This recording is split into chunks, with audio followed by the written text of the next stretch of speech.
మహోన్నతుడైన దేవాది దేవునికి మహిమ ఘనత ప్రభావములు కలుగునుగాక.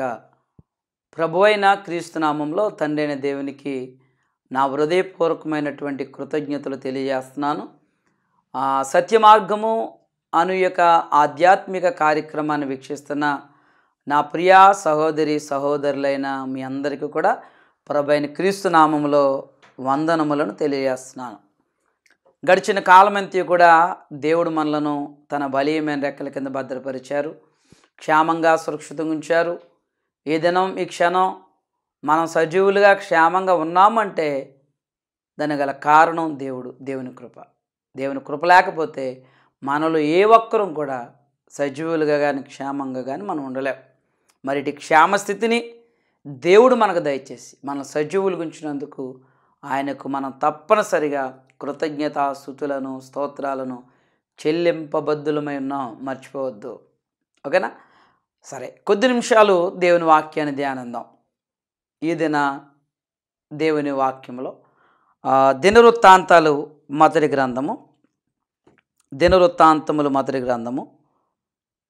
4వ అధ్యాయము 10వ వచనాన్ని మనం చదువుదాం. 4వ అధ్యాయము 10వ వచనంలో యబ్బేజు ప్రార్థన మనకు కనబడుతుందండి. ఓకేనా? యబ్బేజు ప్రార్థన చదువుదాం. 10వ వచనం. యబ్బేజు ఇశ్రాయేలీల దేవుని గూర్చి మొరపెట్టి, నీవు నన్ను నిశ్చయముగా ఆస్వాదించి నా సరిహద్దులను విశాలపరిచి నీ చెయ్యి నాకు తోడుగా ఉండ దయచేసి నాకు కీడు రాకుండా దానిలో నుండి నన్ను తప్పించుము అని ప్రార్థింపగా దేవుడు అతడు మనవి చేసిన దానిని అతనికి దయచేసాను. ప్రార్థింపగా దేవుడు అతడు మనవి చేసిన దానిని అతనికి దయచేసాను. ఈ వాక్య పట్టణము మనకి ఏమి నేర్పిస్తుందంటే, మనము దేవునికి ప్రార్థిస్తే, దేవునికి మనం మనవి చేసుకుంటే, మనము మనవి చేసుకున్న దానిని దేవుడు మనకు దయచేస్తాడు అనే పాట నేర్పిస్తుంది. యబ్బేజు దేని కొరకైతే మనవి చేసుకున్నాడో, దేని కొరకైతే అతడు ప్రార్థన చేశాడో, అతడు ప్రార్థన చేసిన దానిని దేవుడు ఎలాగైతే, అతడు మనవి చేసిన దానిని దేవుడు ఎలాగైతే అతనికి దయచేశాడో, ఈరోజు కూడా మనము దేవునికి మనవి చేసుకునే దానిని దేవుడు మనకు తప్పనిసరిగా దయచేయు దేవుడై ఉన్నాడు. మనం ఏదైతే మనవి చేసుకుంటామో, మనము మనవి చేసుకున్న దానిని దేవుడు మనకు దయచేవాడు ఉన్నాడు. ఒక యబ్బేజుకు మాత్రమే కాదు, ఈరోజు నీకు నాకు మనకు కూడా మనం ఏదైతే మనవి చేసుకుంటామో దేవునికి, అది దేవుడు మనకు దయచేస్తాడు. ఎంతమంది నమ్ముతున్నారు ఈ విషయాన్ని? ఏమండి? నమ్మకం లేకపోతే ప్రార్థన చేయకండి, నమ్మకపోతే మనవి చేసుకోకండి. ఎందుకంటే నమ్మని వాడు దేవునికి ఇష్టడిగా ఉండలేడండి. ఓకేనా? నమ్మకం అనేది లేకపోతే నువ్వు దేవునికి ఎంత మాత్రం కూడా ఇష్టడిగా ఉండలేవు. మరొక సందర్భాన్ని నేను మీకు జ్ఞాపకం చేస్తాను. బైబిల్ గ్రంథంలో మనకి హన్నా కనబడుతుంది, తెలుసు కదా. చాలా సందర్భాల్లో మీరు విని ఉంటారు హన్నాను గురించి. ఓకేనా? హన్నా ఎవరి భార్య? ఎల్కానా భార్య. ఈ ఎల్కానాకు హన్నా, పెనిన్నా అని 2 భార్యలు ఉన్నారు. పెనిన్నాకు పిల్లలు ఉన్నారు, హన్నాకు పిల్లలు లేరు. పిల్లలు లేని ఈ కారణాన్ని బట్టి హన్నా ఎంతో దుఃఖపడేదండి, ఎంతో వేదన చెందేది. పెనిన్నా మాటికి కూడా హన్నాకి కోపం పుట్టించాలని ఏవేవో మాటలు అంటూ ఉండేది. ప్రాణం విసిగించేసేది హన్నాకి.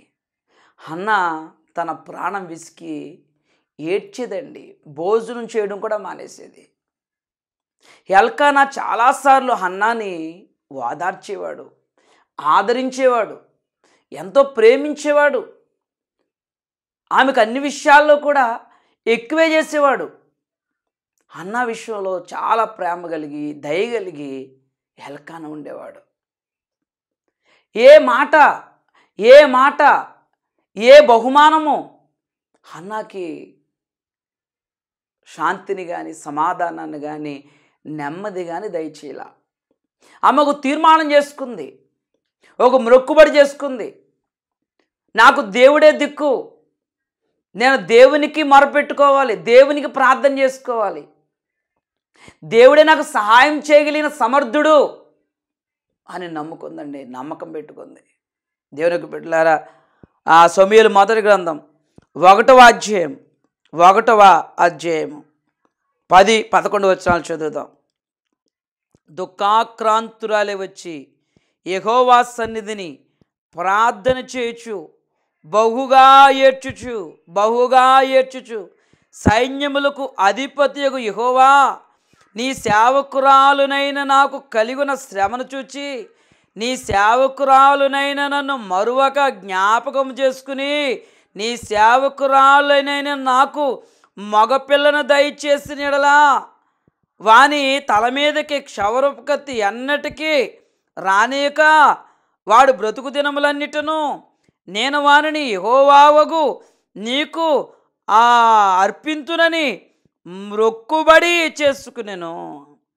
ఆమె యెహోవా సన్నిధిని ప్రార్థన చేయుచుండగా ఏలి ఆమె నోరు కనిపెట్టి ఉండెను.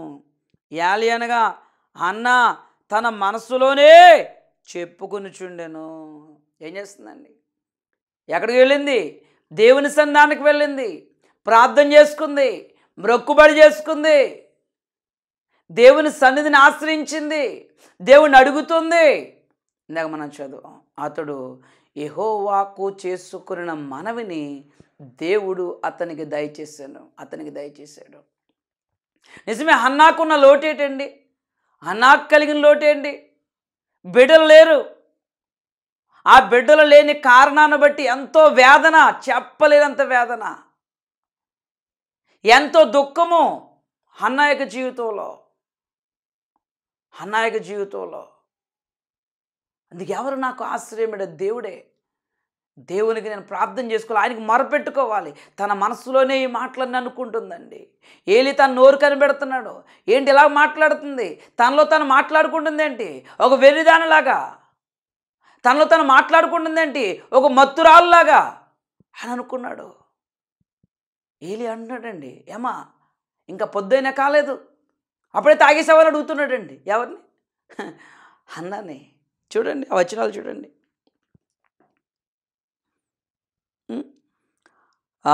14 వచనం, ఎంతవరకు నువ్వు మత్తురాలు వేయుందువు? నీవు ద్రాక్షరసమును నీ యొద్ద నుండి తీసివేయమని చెప్పగా హన్నా, అది కాదు నా ఏలినవాడా, నేను మనోదుఃఖము గల దాన్నై ఉన్నాను. నేను ద్రాక్షరసమునైనను మద్యమునైనను పానము చేయలేదు, కానీ నా ఆత్మను యెహోవా సన్నిధిని కుమ్మరిస్తున్నాను. నా ప్రార్థన విని నాకు సమాధానం ఇయ్యగలిగిన దేవుడు, నా ప్రార్థనకు ప్రతిఫలం ఇయ్యగలిగిన దేవుడని ఆ దేవుని యొక్క సన్నిధానంలో నా ఆత్మను నేను కుమ్మరిస్తున్నాను. నాకు కలిగిన బాధ ఇది అని చెప్పుకుందండి. 16 వచనం, నీ సేవకురాలునైనా నన్ను పనికి మాలిన దానికి ఎంచవద్దు. ఆ అత్యంతమైన కోప కారణమును బట్టి బహుగా నిట్టూర్పులు విడిచుచు నాలో నేను దీన్ని చెప్పుకుని చుంటున్నా. నేను అంతటి ఏలి, నువ్వు క్షేమముగా వెళ్ళుము. ఇశ్రాయేలు దేవునితో నీవు చేసుకున్న మనవని ఆయన దయచేయునుగాక అని ఆమెతో చెప్పగా, నీవు దేవునికి చేసుకున్న మనవని దేవుడు నీకు దయచేయునుగాక. ఎబ్బేజు దేవునికి చేసుకున్న మనవని ఎబ్బేసుకు దేవుడు దయచేశాడు. అన్నా దేవునికి చేసుకున్న మనవని దేవుడు ఆమెకు దయచేశాడు. దయచేయునుగాక అని ఏలి చెప్పాడు. అలాగే అన్న దేవునికి ఏదైతే మనవి చేసుకుందో ఆ మనవిని దేవుడు హన్నాకు దయచేశాడు. 1వ అధ్యాయం 26వ వచనం. బిడ్డ పుట్టిన తర్వాత, ఆ బిడ్డను పాలు విడిచిన తర్వాత దేవుని యొక్క సన్నిధానం తీసుకువెళ్ళింది. ఏలుదు చెప్తుంది, నా ఏలినవాడా, నా ఏలిన వాని ప్రాణముతోడు నీ యొద్ద నిలిచి యెహోవాకు ప్రార్థన చేసిన స్త్రీని నేనే. యెహోవాకు ప్రార్థన చేసిన స్త్రీని నేనే. ఆ రోజు ప్రార్థన చేసుకున్న ఆ స్త్రీని నేనే. ఓకేనా? ఈ బిడ్డను దయచేయమని యెహోవాతో నేను చేసిన మనవిని ఆయన నాకు అనుగ్రహించెను. నేను చేసుకున్న మనవిని దేవుడు నాకు అనుగ్రహించాడు. ఎబ్బేజు మనవి చేసుకుంటే, ఎబ్బేజు యొక్క మనవి ఏదైతే మనవి చేసుకున్నాడో ఆ మనవి చేసుకున్న దానిని దేవుడు ఎబ్బేజుకు దయచేశాడు. అన్న దేనినైతే మనవి చేసుకుందో దేవునికి, అన్న మనవి చేసుకున్న దానిని దేవుడు హన్నాకు దయచేశాడు. నా ప్రియ సహోదరుడా, ఈరోజు నీ మనవేంటి? ఈరోజు నీ ప్రార్థన అవసరం ఏంటి? ఈరోజు నీ అక్కరేంటి? ఏంటి? ఎవరికి చెప్పు? అయ్యగారులు అమ్మగారులకు కాదు, అయ్యగారులు అమ్మగారుల దగ్గర మొరపెట్టుకోవడం కాదు, అయ్యగారులు అమ్మగారులు బిషప్పుల దగ్గర అట్టం కాదు. నీ దేవుని దగ్గర మొరపెట్టుకో, నీ దేవునికి మనవి చేసుకో. ఈరోజు చాలామంది ప్రార్థనా భారాన్ని ఎవరి మీద వేస్తున్నారు తెలుసా? అయ్యగారులు అమ్మగారుల మీద వేసేస్తున్నారు. అర్థమవుతుందా? మీ భారములు నా మీద మోపండి అంటే మా మీద మోపుతున్నారు అట్టుకొచ్చి. నువ్వెవరికి మనవి చేసుకోవాలి? ఎవరికి చెప్పుకోవాలి? నీ మనవి విని, నీ మనవి, నీ ప్రార్థన విని, నీ మనవిని విని, నీ మనవిని నీకు దయచేవాడు, నువ్వేదైతే మనవి చేసుకున్నావో దాన్ని నీకు దయచేవాడు దేవుడు శక్తిమంతుడు. అడుగు వాటికంటే, ఊహించు వాటికంటే అత్యధికంగా సమస్తాన్ని చేయ శక్తిమంతుడు దేవుడు. దేవుణ్ణి అడగడం నేర్చుకోండి, దేవునికి మనవి చేసుకోవడం నేర్చుకోండి. నీ ప్రార్థన నువ్వే చేసుకోవాలి, నీ ప్రార్థన నువ్వే చేసుకోవాలి. గుర్తుపెట్టుకోండి. ఇదిగోండి అన్నమండి అయ్యగారు, ఇదిగోండి మా బండు, మా కోసం ప్రార్థన చేయండి. మరి మీరేం చేస్తారండి?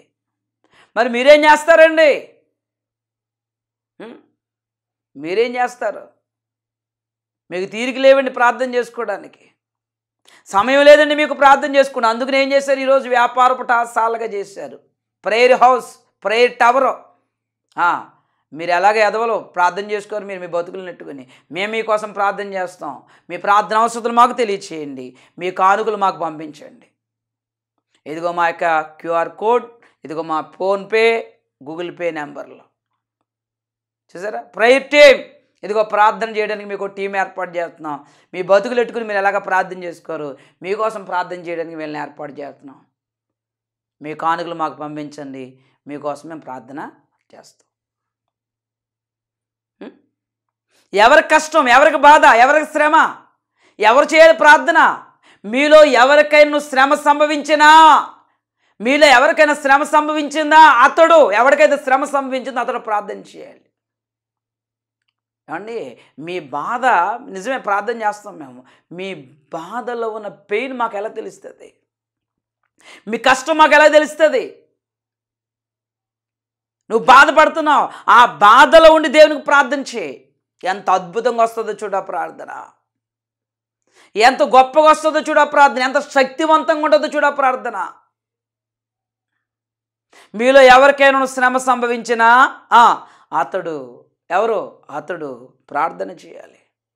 అతడు ప్రార్థన చేయాలి. నువ్వు ముందు ప్రార్థన చేసుకో. మిగతా వారు సంఘ పెద్దల ఏమంటే దైవజనుడు ప్రార్థన చేస్తాడు. అర్థమవుతుందా? ఆయన చేస్తారు, ప్రార్థన చేస్తారు. ముందు నువ్వు చేసుకో. నీకేది కావాలో దేవుణ్ణి అడుగు, నీ అవసరం ఏంటో దేవుణ్ణి అడుగు. నువ్వు ప్రార్థన చేయడం ప్రారంభించి ఈ రోజు నుంచి రిక్వెస్ట్లు ఎట్టకో, ప్రేయర్ రిక్వెస్ట్లు ఎట్టకో వాళ్ళకెళ్ళకేనే. అదవుతుందా? నువ్వు చేయ ముందు నువ్వు ప్రార్థన చేసుకో. నువ్వు ప్రార్థన చేసుకోకుండా ఏమన్నా నా భారం మీరు భరించండి, నా బరువు మీరు మోయండి అని పెట్టుకో. నువ్వు ప్రార్థన చేసుకోవడం మొదలెట్టు. నీ వ్యక్తిగతమైన ప్రార్థన ఉండాలి. నీ జీవితంలో వ్యక్తిగతమైన ప్రార్థన జీవితాన్ని నువ్వు కలిగి ఉండాలి. నీ దేవునితో నువ్వు మాట్లాడాలా, నీ స్వరం పరమునకు వినబడాలా. గదిలోకి వెళ్ళు, ఏకాంతంగా దేవునికి ప్రార్థన చేసుకో. నువ్వు తలుపు వేసుకుని దేవునికి విన్నపించుకో. రహస్యమందు చూచున్న నీ దేవుడు, రహస్యమందు చూచున్న దేవుడు నీ ప్రార్థన అంగీకరిస్తాడు, ఆలకిస్తాడు. నీ ప్రార్థనలేమో వాళ్ళకి వీళ్ళకి అప్పచెప్పేసేమో నువ్వు గై తిరుగు. దేవునికి బిడ్డలారు గుర్తుపెట్టుకోండి. అన్న ఏం చేసుకుంది? దేవునికి మనవి చేసుకుంది. ఎల్కానా నువ్వు వెళ్ళి ప్రార్థన చేయనొచ్చు కదా. నీ ప్రార్థన నువ్వే చేసుకో. ఎబ్బేజు ప్రార్థన చేసుకున్నాడు, సరిహద్దులు విశాలపరచమని అడిగాడు. నీ చేయి నాకు తోడుగుంచు, ఏ కీడు రాకుండా నన్ను కాపాడు. దేవునికి ఏదైతే ఎబ్బేజు మనవి చేసుకున్నాడో, ఎబ్బేజు చేసుకున్న మనవిని దేవుడు అతనికి దయచేస్తాడు. అన్నా చేసుకున్న మనవిని బిడ్డనిమ్మని అడిగింది, ఇచ్చాడా లేదా? చేసుకున్న మనవిని అనేక మంది భక్తులు ప్రార్థన చేశారండి. ప్రార్థనలో ప్రార్థన చేశారు. ముందుగా మనకి వ్యక్తిగతమైన ప్రార్థన ఉండాలండి. సంఘ ప్రార్థన ఉంటుంది, దైవజనులు ప్రార్థన చేస్తారు. కానీ వ్యక్తిగతంగా నీ కొరకు నువ్వు ఎందుకు ప్రార్థన చేసుకోవట్లేదు? నీ కుటుంబం కొరకు నువ్వు ఎందుకు మొరపెట్టుకోవట్లేదు? దేవునికి టైం లేదా? నీకు నువ్వు ప్రార్థన చేసుకోవాలి. అప్పుడు ఇతరుల కొరకు కూడా నువ్వు ప్రార్థన చేయాలి. నువ్వు చేసుకున్న మనవి, నువ్వేదైతే మనవి చేసుకుంటున్నావో ఆ మనవని దేవుడు నీకు దయచేయాలి. చాలా సందర్భాలు చదువుతామండి. ఓకేనా? ఎబ్రీ పత్రిక మళ్ళీ ఒకసారి చదువుదాం. ఎబ్రీ పత్రిక 5వ అధ్యాయం 7వ వచనాన్ని మనం చదువుదాం. శరీరధారి అయిన దినములలో ఆయన మహారోదనముతోనూ కన్నీళ్లతోనూ తన్ను మరణం నుండి రక్షింపగలవానికి ప్రార్థనలను యాచనలను సమర్పించి భయభక్తులు కలిగి ఉన్నందున ఆయన అంగీకరించబడెను. ఆయన కుమారుడయుండి తాను పొందిన శ్రమల వలన విధేయత నేర్చుకున్నాను. దేవుని యొక్క బిడ్డలారా, దేవుని యొక్క మాటల యొక్క సారాంశాన్ని గుర్తుపెట్టుకోండి. ఎవరండి ఈ ప్రార్థన? ఎవరి గురించి మాట్లాడబడుతుంది? ఎబ్రీ పత్రిక 5వ అధ్యాయం 7వ వచనం 8వ వచనం ఎవరి గురించి మాట్లాడబడుతుందండి? ప్రభుని గురించి కదా. ప్రభుని గురించి కదా. ఏం చేశాడు ఆయన? ప్రార్థనలు యాచనలు సమర్పించాడటండి. ప్రార్థన చేసుకున్నాడు. ఆయన వాడికి చెప్పున ఏకాంతంగా వెళ్ళి అక్కడ ప్రార్థన చేసుకునేవాడండి. ఆయన ఏకాంతంగా వెళ్ళి ప్రార్థన చేసుకునేవాడు. ఆయన గెస్సెమనే తోటలో ప్రార్థన చేసుకునేవాడు. ఆయన అరణ్యానికి వెళ్ళి ప్రార్థన చేసుకునేవాడు. ఆయన మరి ఈరోజు ప్రార్థన ఏది? మీరు చేసేయండి. మా కోసం కూడా మీరు చేసేయండి.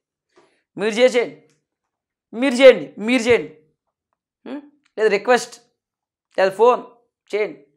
మీరు చేసుకోండి. మనతో మీరు అడుగు వాటికంటే, ఊహించు వాటికంటే అత్యధికంగా సమస్తాన్ని చేయ శక్తి కలిగిన వాడు దేవుడు. దేవుని వద్దకు వచ్చేవాడు ఆయన ఉన్నాడని, తను వెతుకు వారికి ఫలం దయచేవాడని నమ్మాలి కదా. నువ్వు నమ్మాలి కదా. ముందు నువ్వు ప్రార్థన చేసుకోవాలి కదా. నువ్వు ప్రార్థన చేసుకోవాలి కదా. నీ కుటుంబం కొరకు, నీ బిడ్డల కొరకు నువ్వు ప్రార్థన చేసుకోవాలి కదా. నీ కొరకు నువ్వు ప్రార్థన చేసుకోవాలి కదా. నువ్వు అడగాలి కదా నీకేం కావాలో. నువ్వు మనం చేసుకోవాలి కదా దేవునికి. నీ మానవుని దేవుడు నీకు దయచేస్తాడు. ఎబ్బేజు యొక్క మనవని దేవుడు విని అతడికి దేవుడు దయచేసినట్లు, హన్నా మనవిని దేవుడు విని అది ఆమెకు దయచేసినట్లు, ఈరోజు నీ మనవిని కూడా విని దేవుడు నువ్వేమైతే దేవునికి మనవి చేసుకున్నావో, ఏమైతే మొరపెట్టుకున్నావో అది దేవుడు నీకు దయచేస్తాడు. ఖచ్చితంగా దయచేస్తాడు. హన్నాకే కాదు, ఎబ్బేజ్కే కాదు, ఈరోజు నాకు, మీకు, మనందరికీ కూడా. అయితే మనం ఆయనకు మనవి చేసుకోవాలి, ఆయనకు ప్రార్థన చేసుకోవాలి, ఆయన అడగాలి. స్వతంత్రంగా దేవుడిని అడగాలి. ఓకేనా? ఆ స్వతంత్రతను సంపాదించుకోగలగాలి. దేవునికి బిడ్డలారా, ఇవి కథలు కాదండి. ఇవి కథలు కాదు కదండి. ఇవి కథలు కాదు. సొలొమోను ప్రార్థన చేశాడు, ఇచ్చాడా? ఏమన్నాడు? ఈ ప్రజలను పరిపాలించడానికి వివేకం, జ్ఞానం అని అడిగాడు. ఇచ్చాడా? ఇవ్వలేదా? ఇచ్చాడు. వాళ్ళు మనం చేసుకుని పొందుకున్నారండి. మనం ఏం చేస్తున్నామంటే కాలక్షేపం చేస్తున్నాం. చాలామందికి ప్రార్థనలో ఎక్కివించే సమయం కూడా ఉండదు, ప్రార్థన చేసుకునే టైం కూడా ఉండదు. కానీ దేవుడు అన్నీ ఇచ్చేయాలి, అన్నీ చేసేయాలి. ఎదురు చూస్తుంటారు, ఇంకా రాలేదండి, ఆశీర్వాదం ఇంకా దిగలేదండి. నువ్వు ప్రార్థన చేస్తే దిగుతుంది. నువ్వు ప్రార్థన చేసుకుంటే, నువ్వు మనవి చేసుకుంటే వస్తుంది. నీ ప్రార్థన ఎక్కి ఆశీర్వాదానికి నువ్వు అనుకున్నది జరగడం ఏంటంటే నీ ప్రేయర్కి అనమాట. ఈ ప్రార్థన ఎక్కి నువ్వేం చేస్తావు? కీని ఎక్కడో పడేస్తావు. డోర్ ఓపెన్ అవ్వాలని చూస్తున్నావు, ఆశీర్వాదం రావాలని చూస్తున్నావు. మరి కీ ఏది లేదు. చూసారు ఎట్లా ఉందో మన పరిస్థితి. కనుక గమనించండి, మనము మనవి చేసుకున్న దానిని దేవుడు మనకు ఖచ్చితంగా దయచేస్తారు. యేసుక్రీస్తు ప్రభువుతో నా పేరట మీరు ఏం అడిగినను అది నా తండ్రి వాళ్ళు మీరు పొందుకుంటారు. మీరు నా యందును నా మాటలు మీ యందు నిలిచుండి మీకు ఏది ఇష్టం అడగండి, అది మీకు అనుగ్రహించబడుతుంది. సమృద్ధిగా అనుగ్రహించబడుతుంది. మనం ఏమి అడిగినను అది ఆయన వల్ల మనం పొందుకుంటాం. అయినా ఇప్పుడు కూడా ఇంకా ప్రార్థన నిర్లక్ష్యం చేసి దేవుని మనవి చేసుకోవడం మానేతే నీకంటే నాకంటే దౌర్భాగ్యుడు ఇంకెవడ కూడా ఉండడు. ఓకేనండి, అలా ఉండొద్దు. ప్రార్థన చేద్దాం. మనవి చేసుకున్న దేవునికి ఏదే కష్టమైనా, ఏ ఇబ్బంది అయినా, ఎంత గొప్ప సమస్య అయినా, ఎంత గొప్ప బాధ అయినా అది అవుతుంది. మనకు గొప్పవేమో కానీ దేవుని గొప్పవి కావు. మనకు సమస్యలు ఏమో కానీ అవి దేవునికి సమస్యలు కాదు.